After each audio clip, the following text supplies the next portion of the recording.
По указанию министра внутренних дел Вальтера Бутба МВД Абхазии проводит усиленные ротационные рейды по предупреждению и профилактике правонарушений в республике, недопущению совершения преступлений, обеспечению безопасности дорожно-транспортного движения.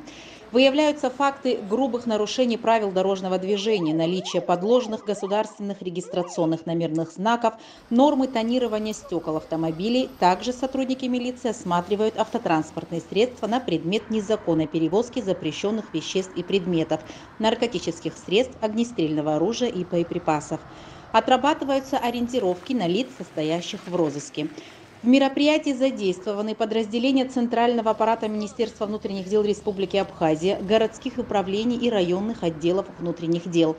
Управление госавтоинспекции напоминает, что основная цель профилактических мероприятий – не лишить как можно больше водителей права управления автомобилем, а снизить количество ДТП с тяжкими последствиями.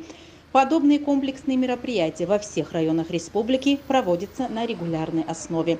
Детальная информация о результатах рейдовых и профилактических мероприятий ежесуточно публикуется на официальном сайте МВД Абхазии.